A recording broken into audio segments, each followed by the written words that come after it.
Hello, ghouls and goblins. Nick here. Hope everyone's doing well today. I am back with another book review. This time we're reviewing Goosebumps, House of Shivers, book number 7, What We Do at Night. Very excited. At the time of recording, this one is the newest one. It just came out, and very happy to have it. The first copy I ordered, unfortunately, was damaged when it arrived, so we sent it back, and I went to my childhood books a million and picked up a copy. I hadn't been there in a long time, and so I decided to go, and sure enough, they had it. They only had one copy, so I was very grateful. So like my other reviews, I like to dive into the book cover first and talk about the art. We have here the fabulous artwork of Robert Ball. Quite enjoy the crow here. Very nice blue and gray colors. Of course, it goes great with that sky in the background. The sky is fantastic, how it sort of, goes from light to dusk here.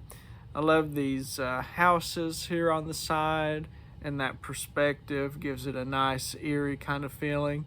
We got another crow on the mailbox here. Of course, I have to talk about these gnarly talons the crow has. Kind of gives me a Tim Burton kind of vibe. And the beak is very interesting, how it's curved there. It has quite a lot of character. Love the red eyes also too, very piercing.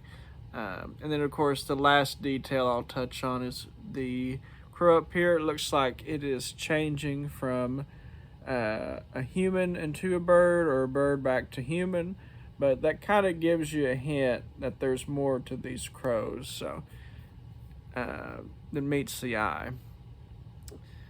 And as we will get into the story, we will find out more about that. So yeah, now we will go ahead and discuss the book and my thoughts on it. So I can't remember, but I think all of the House of Shiver books are split up in at least 2 parts. The first part, we meet our main character. His name is Noah Bumgardner, and he is moving from Vermont to Georgia. This is around April time, it says in the book. It's a lot hotter down there in Georgia than it is in Vermont, so he's having a hard time with the heat. Him and his family have moved down there because they have a secret, which is stated the very first sentence in the book. But we don't really hear any more about the secret, or he doesn't really reveal anything about it until the latter half of part 2 in the book. But right away, he comes across this mysterious group of kids. They wear all black. They have kind of this goth vibe going, I guess. But so he discovers these kids. There is an empty lot close to his house. He hears them one of the first nights they've moved into their new house. And there's some kids over there. They're just kind of talking, and he's curious about what they're doing, kind of thing. He goes and he talks to them. They're kind of taken aback. They're not necessarily mean to him, but they talk about, we just do stuff at night, hence the title, What We Do at Night. And he's just so curious about what they're doing, and they're just so mysterious about it. And they have some weird quirks, I guess the leader of this group, his name is Carlos. He'll say something, and then the other 3 of them will repeat what he said. And so there's 4 of them total. There's 2 boys, one being Carlos, and 2 girls. And we don't really get an idea of their full characters throughout the book. But I think the first half, it keeps them pretty mysterious, which we'll find out later why.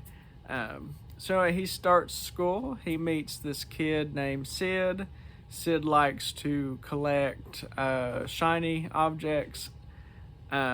which is very telling, which kind of gives a hint to the big twist in the book, one of the big twists. And he's kind of stereotyped as like the nerdy kid, wide black rimmed glasses, and he's sort of the friend that Noah makes right away. There's also a girl he likes called Maisie. They kind of chat things up and become friends in the book. And eventually, he would take Sid over to these kids. They sneak out at night. And, he really wants to be part of this group and know what they do at night. And so they come up with these trials. And this is also takes place in the first half of the book. And, the first trial is climbing a tree. Noah cannot do it. It's too hard for him. But, Sid goes missing. And then all of a sudden, Sid is at the very top. And then it kind of, at that point, it kind of clicked at me, what Sid is. And then the second trial was eating grub worms, which is really gross. Sid, of course, eats the whole bowl. As disgusting as that sound, Noah can't even eat a worm, understandably so. Or I guess he eats one, but pukes it up. And then the last trial is there is a dead man's drop into like this lake. But the idea was not to jump and land in the lake. It was to fly. Thus, we reveal the mystery, or the mystery gets revealed in the book, that the kids in black are actually the crows. And in the book, there are news reports that come on the TV and that talks about how crows are just running wild. They're breaking into grocery stores, stealing things. They're breaking into a Chinese restaurant, stealing food.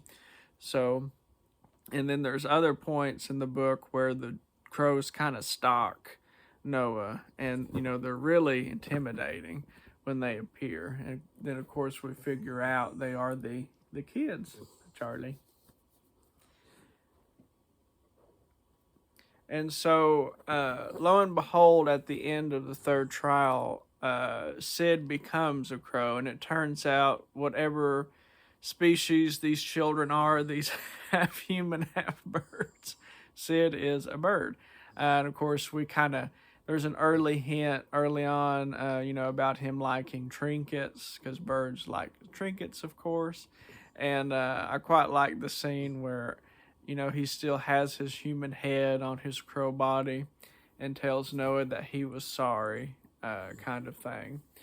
And so so then after that, that's the end of the first part. The second part, the crow children become more dangerous. I'm going to set you there, okay, Charlie? And they are now terrorizing Noah, and Sid even comes and sneaks and goes to Noah and tells him that, hey, they're after you. They don't like that you know their secret. So now they're harassing Noah through the book. And it gets so bad that, they break into his bedroom window, just slam in, and they attack him, peck at him and stuff. And there's one scene which is pretty funny where he has a an Angry Birds lunchbox, which I did like this touch quite a bit. And it's the only lunchbox he had. He goes and sits with Maisie, and he opens his lunchbox, and it's, a bunch of worms. There's also some shenanigans with his locker being filled with water, which is the first sign, and the second sign is the lunchbox. And then near the end of the book, Maisie is now going to this lot with him because no one believes him, and he's trying to convince her that, Sid is a bird and these other kids are the crows terrorizing the town. And, she comes out, and I like the part, and this is like one of the interesting red herrings that I picked up on. She's dressed in all black, and then it seems like Stine's putting in your mind, hey, is she a bird too? You kind of feel like there's something going on, with the kids. And you kind of maybe feel there's something with Noah too. Because the secret he has is in the back of his mind. One of my, and I think some people are kind of lukewarm on this just from some of the general reviews that I've seen people do. There's like a part in the book where the mom's cooking dinner, and he kind of tells his parents throughout the book what's going on, but they don't believe him. And, he pretty much confesses that Sid is the bird. They attacked me. They want us gone. And his mom's at the oven, and she's like, well, I guess we'll have to kill them all. And then it just ends, and then it goes into the next chapter. And it turns out she was talking about gnats around her food that she was preparing. And she had her AirPod in, so she didn't hear any of what Noah was saying, which is an interesting kind of fake out Stine put in there, red herring that he did. But we get to the end of the book. He's spying on the kids and Sid, and he's decided, well, I need to get proof somehow. So he has his phone, and he's going to record them transform into the birds from the humans, their human form. And he gets caught by an officer, and the officer is really nice, kind of jokes with him at first, saying, hey, you have to go to the juvenile detention center. But then he comes back and says, no, but I do have to take you home. And, we do need to talk to your parents about you being out late at night kind of thing. So he gets home. They're not home. Also, they have a doodle dog. His name is Punky. I quite like that name. That was pretty funny. But they're not there. But then they come back home, and it turns out they were out looking for him. And, of course, the parents are very upset, never do this again kind of thing. And so at the very end of the book, he's still determined, and he goes to confront them. And, they've turned back into birds, and now they're just relentlessly attacking him. And here he is on the ground. And he's like, well, the time has come. I have to reveal my big secret. And it turns out Noah's secret is, and I kind of felt this was the case because he talks about in the beginning of the book and other parts of the book that his parents are light sleepers, and he has to be extra careful when he's leaving the house. And in my mind, I thought about cats. And it turns out he is and his family are wildcats, and that is the big secret. And so he transforms into this wildcat, and he grabs one of the crows. It never says which kid it is, but he's slinging it, and he's clawing them and attacking them, and of course they all run away in terror. And then after that, he's walking back home after the whole ordeal, and there is Maisie. But it turns out that Maisie is a cat too, a wild cat too. And then they kind of talk to each other. And they're like, wow, I didn't know you were a cat too. And the book just kind of ends there. Very typical Stine story. Of course, has his deadpan humor, his terrible puns in there. There's, of course, not like a whole lot of depth to a lot of the characters. I do quite like Sid's character. I think Noah is okay as a character. I quite like Punky, the name Punky for the doodle. And it's kind of funny, too, this image of this half-human, half-cat family, and they have a dog. I guess it would be kind of weird if they had a cat. So it makes sense why it would be a doodle. So little things like that I got a chuckle out of. But I would say it is a very middle of the road kind of book. I think it was very intriguing, the idea of a group of mysterious kids in black just showing up in the middle of the night. And it's kind of like, where are we going with that kind of thing? But we don't really know a lot about them. We don't really know a lot about their origins. But apparently, in this universe, people turn into animals. Some people can turn into animals. And it was particularly interesting. There was one scene where Noah went into the principal's office, and this isn't explored, but this is an observation I made.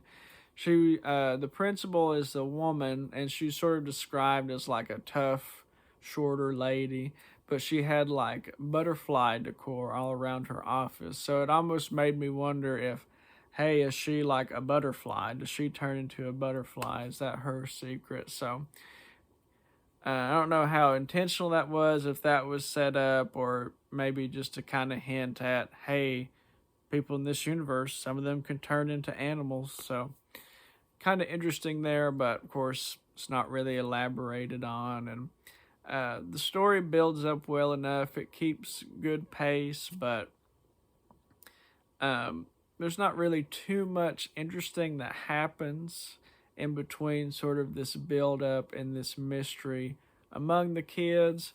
I guess besides, them terrorizing town some, the trial part, the different trials. Of course, the ending scene and, the scenes where the crows are attacking him. But yeah, it was okay. I don't hate it. I think it's, like I said, just very middle of the road House of Shivers book. And I'd give it a 6. And I think, I do like the very mysterious aspect and the crows and stuff, and kind of that goth kind of feel to the book. But yeah, thank you for tuning in. Have you read the House of Shivers books? What Do We Do at Night? Let me know what you think, and I'll see you in the next one. Bye bye.